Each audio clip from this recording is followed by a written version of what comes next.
नमस्कार दोस्तों, एक बार फिर आपके सामने कुछ ज्ञान की बातें लेके आया हूँ और उम्मीद करता हूँ कि आप पूरा विवेक लगा के इन बातों को समझोगे और सत्य और असत्य का निर्णय स्वयं करोगे। तो दोस्तों, सबसे पहले मैं आपको बताना चाहूँगा कि कुछ लोग आजकल भोली जनता को मूर्ख बनाने में लगे हैं और तरह तरह के शब्द खोज के लाते हैं जो आपने पहले कभी सोचे भी नहीं, कभी सुने भी नहीं, ताकि वो आपका ध्यान आकर्षित कर सकें और खुद को आपसे कुछ ऊंचा दिखा सके लेवल में कि देखो मैं जो बता रहा हूँ वो आज तक किसी ने नहीं सुना, किसी ने नहीं कहा। तो इस तरह के लोग आपको बहुत मिलेंगे दोस्तों, लेकिन घबराने वाली बात नहीं है। जो मेरी तरह के जो लोग हैं वो भी आपको मार्गदर्शन करने के लिए तत्पर हैं। आप फिक्र मत करो, जितना ताकतवर शैतान है उससे कितना ही बड़ा ताकतवर हमारा परमात्मा है। आप बिल्कुल फिक्र ना करें, बस आप विवेक की तलवारें निकाल के रखें। दुश्मन बहुत शातिर है, आएगा आपको फंसाने, लेकिन आपने विवेक की तलवार से उसको वहीं धराशायी कर देना है। तो दोस्तों, आज जो मैं आपको विवेक देने जा रहा हूं वो क्या है? वो है दो शब्दों में फर्क जानना, जैसे निर्विचार और विचार। अब इन दोनों में क्या फर्क है? विचार जो है वो आते हैं जाते हैं, और जो निर्विचार है वो मतलब कि कोई विचार का ना आना। तो दोस्तों, जितना खतरनाक विचार का आना है उतना ही खतरनाक विचार का ना आना भी है। कैसे? जैसे विचार करना, जैसे हम विचार करते हैं तो ये एक क्रिया हो जाती है कि आप कुछ कर रहे हो, और विचार ना करना दोस्तों ये भी एक क्रिया होती है कि आप अपने ऊपर कंट्रोल कर रहे हो कि कोई विचार ना आए, आप कर रहे हो कंट्रोल। इसी तरह ध्यान और अध्यान। ध्यान होता है दोस्तों जब आप किसी पर ध्यान करते हो, कोई भी चीज पे आप ध्यान करते हो तो उसको ध्यान कहा जाता है। और अध्यान होता है अपने आप को किसी भी चीज पर ध्यान करने से रोकना, यह भी एक क्रिया है। ये दोनों विपरीतार्थक हैं। लेकिन अगर आपको कोई इन दो शब्दों से मूर्ख बनाना चाहता है कि ध्यान करना मूर्खता है, अज्ञानता है, आप अध्यान में जाओ, आप अध्यान प्राप्त करो, तो आप कर्मों के बंधन से बच गए। ऐसा नहीं है दोस्तों, अध्यान भी एक क्रिया है। ध्यान ना करने को अज्ञान कहते हैं, अध्यान कहते हैं। जैसे कुछ करना भी एक क्रिया है और कुछ ना करना भी एक क्रिया है, लेकिन हमें लगता है कुछ ना करना ये कोई क्रिया नहीं है। बिल्कुल गलत है। जैसे आप किसी को पूछोगे व्हाट आर यू डूइंग, तो अगर वो पढ़ रहा होगा वो कहेगा आई एम रीडिंग, मैं पढ़ रहा हूं। अगर वो कुछ नहीं कर रहा होगा तो वो क्या कहेगा? I am doing nothing. अब डूइंग लग गया यहां पे, आई एम डूइंग, मैं कर रहा हूं क्या? नथिंग, कुछ नहीं। तो कहने का मतलब ध्यान और अध्यान दोनों क्रिया हैं। विचारों का आना, विचार करना और विचार ना करना, ये दोनों ही क्रिया हैं। तो अगर कोई कहे कि आपको विचार और निर्विचार दोनों से परे ले जाऊंगा तो ये उसकी मूर्खता है। कोई कहे आपको ध्यान से परे अध्यान में ले जाऊंगा तो वो उसकी मूर्खता है। ये दोनों ही क्रियाएं हैं। असल में दोस्तों, कुछ करना और कुछ ना करना ये दोनों ही गलत हैं। अगर कुछ करना वो गलत कर रहे हो तो कुछ गलत करना ये भी गलत है, और कुछ ना करना ये भी गलत है। असल में सही क्या है? कुछ सही करना ही सही है। आप लोग को यह बताया जाएगा कई स्वयंभू आत्मज्ञानियों द्वारा कि कुछ करना ही तो बंधन है, कुछ करना ही तो बंधन है, कुछ नहीं करना है। दोस्तों समझना इस बात को, कुछ करना बंधन है, लेकिन अगर वो किया गया कर्म, किया गया ध्यान गलत है तो, अगर वो सही तरीका अपनाया आपने कुछ करने का तो वो गलत नहीं है। फिर से सुनना है दोस्तों, कुछ करना भी गलत है अगर वो गलत ही किया जाए तो, और कुछ ना करना उससे भी ज्यादा गलत है, क्योंकि कुछ नहीं करोगे तो जहां पे हो वहीं रह जाओगे, आपकी उन्नति कैसे होगी। इसलिए कुछ गलत करना भी गलत है और कुछ ना करना भी गलत है, और केवल सही करना ही सही है। इसलिए कबीर साहब ने सब साधुओं को, सब योगी तपस्वी जति तपी सन्यासियों को मना किया कि जो तुम कर रहे हो ये गलत है, इसको छोड़ दो। और क्या करने को बोला?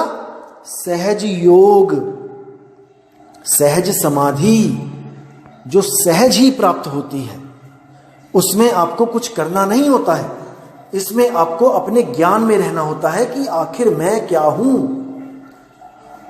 जैसे आपने हाथ में मिट्टी पकड़ रखी है, आपने हाथ में मिट्टी पकड़ रखी है और मिट्टी से आपको प्रेम हो गया है और मिट्टी आप छोड़ना नहीं चाहते हो, लेकिन जब आपको कोई ज्ञानी ज्ञान देता है कि ये मिट्टी है और तू इस मिट्टी से अलग है और एक दिन ये मिट्टी छूटेगी, और तू अगर अपने आप को नहीं जानता तो इस मिट्टी के लिए रोएगा, और अगर तू अपने आप को जानता है तो तत्काल ही इस मिट्टी को मुट्ठी से छोड़ देगा। दोस्तों, मिट्टी क्या है? ये शरीर है, और ये कौन पकड़ के बैठा है? ये जीवात्मा पकड़ के बैठी है। इसी मिट्टी के लिए ये रो रही है, सारी उम्र पैसा बचाती है, 100-100 रुपए करके, 500-500 रुपए करके लाखों का अकाउंट बनाती है, बैंक बैलेंस बनाती है, और डॉक्टर एक बार कहता है कि आपको कैंसर है और 20 लाख रुपए लगेंगे, 50 लाख रुपए लगेंगे। ये सारी कमाई एक पल में देने को तैयार हो जाती है इसी मिट्टी के लिए, इस शरीर के लिए। तो दोस्तों, ज्ञान क्या कहता है कबीर साहब का कि तुम शरीर नहीं हो, तुम मन नहीं हो, तुमने अपने आप को शरीर और मन समझ लिया है गलती से। तुम इस गलती को सुधार करो, एक गुरु के पास जाओ जिसके पास 2 अक्षर का भेद हो, वो तुम्हारा एक अक्षर यानी कि तुम्हारे ये 52 अक्षर और इससे पैदा होने वाले ये मन और माया और ये 5 तत्वों का शरीर, इसको वो छुड़वा देगा। कहने का मतलब आपको अलग कर देगा, आपको मन से उसी वक्त अलग कर देगा और आपको आत्मज्ञान पल में करा देगा।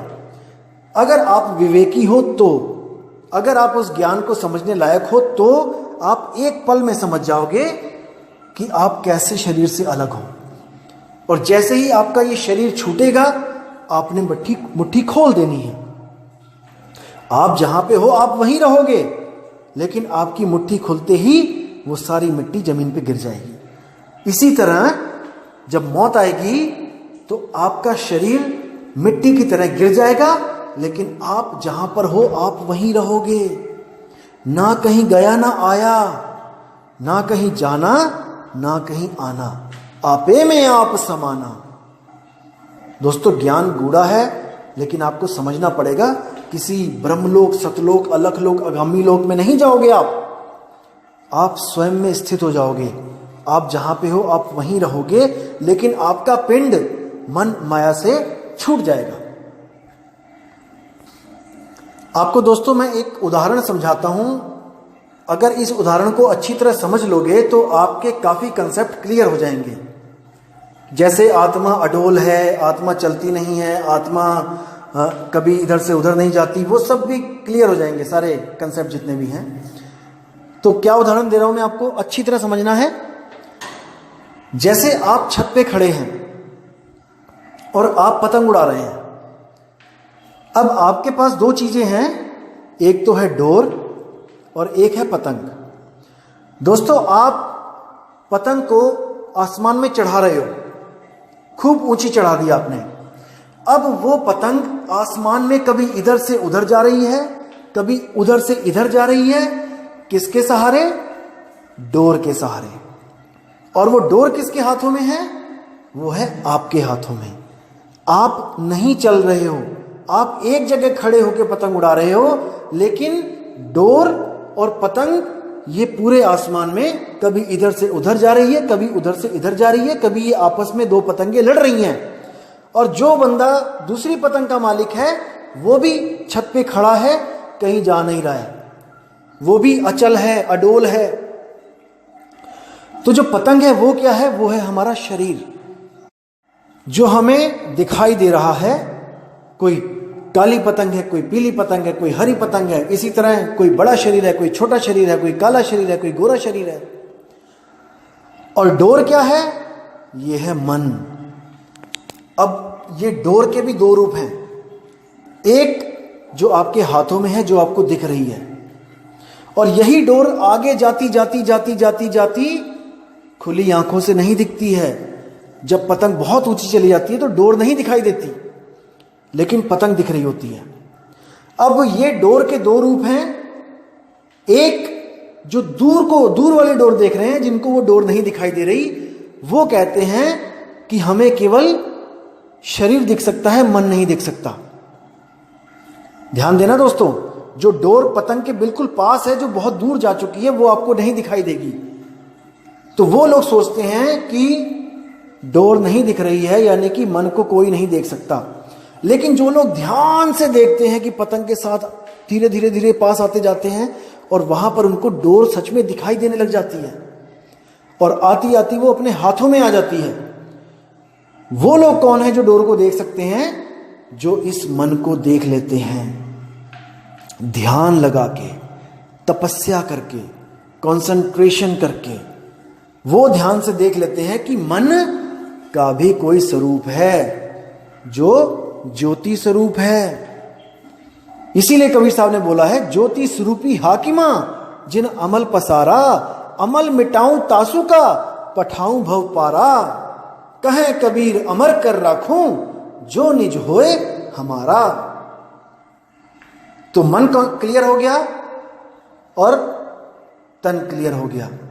अब जो अडोल आत्मा है वो क्या है? वो है आप एक ही जगह पे खड़े हो, आपके द्वारा ही मन भाग रहा है, और आपके द्वारा ही पतंग भाग रही है, तन भाग रहा है। लेकिन आप इतना उलझ गए हो, आपने इतना ज्यादा ध्यान लगा दिया उसमें कि घर में पिताजी आवाजें मार रहे हैं, अरे आजा नीचे, छत से आजा, खाना खा ले, पानी पी ले। लेकिन आपने सारा ध्यान उस डोर और पतंग में लगा रखा है। अपनी हस्ती को तुम भूल गए हो। पतंगों की डोर लड़ा रहे हो, पतंगे में आपस में लड़ रही हैं, किसी की कट जाती है, वो उठा के एक नई पतंग चढ़ा देता है आसमान पे।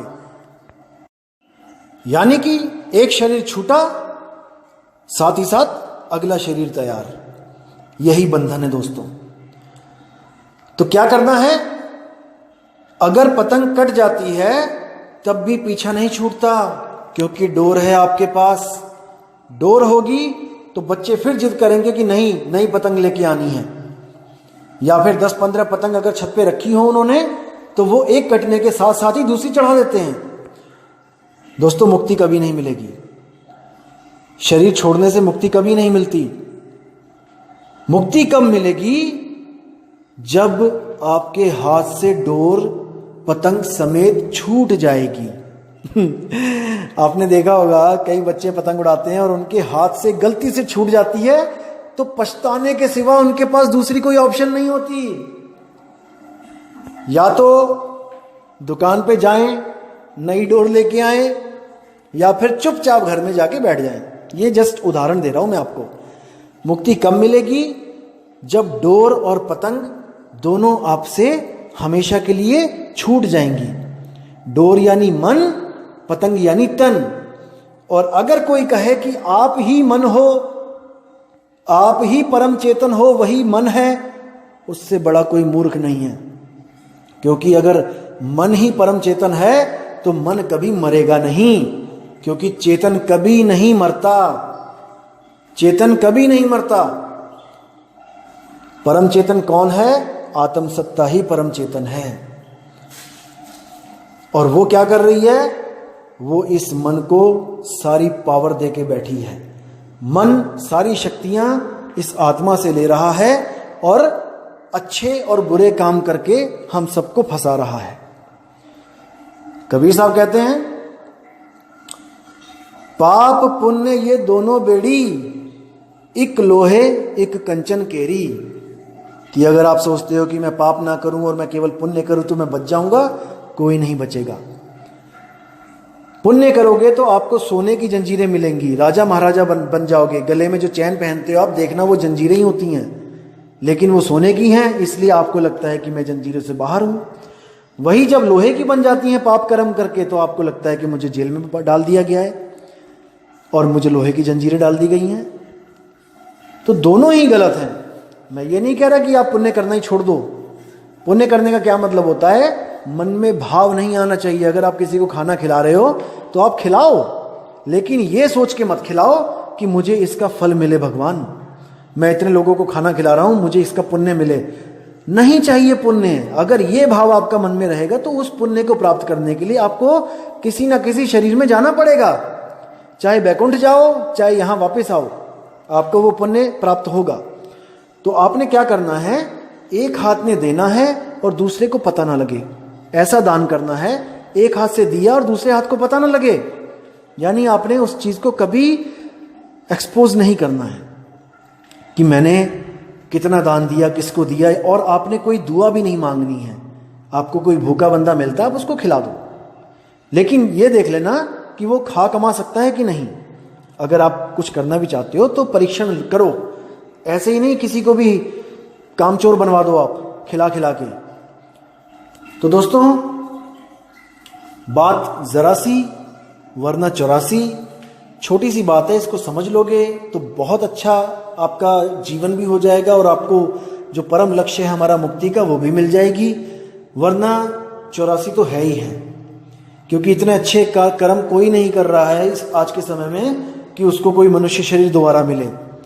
मनुष्य शरीर मिलने का एक ही रास्ता होता है, जब आप सच्चे गुरु की शरण में आ जाते हो। तो भक्ति बीज पलटे नहीं, जुग जाए अनंत, धनी निर्धन हो सके पर रहे संत का संत। कभी गरीबी और कभी अमीरी तो आपको दिख सकती है कर्मों के अनुसार, लेकिन आप रहोगे संत के संत, यानी कि आप भक्ति मार्ग से गिर नहीं सकते।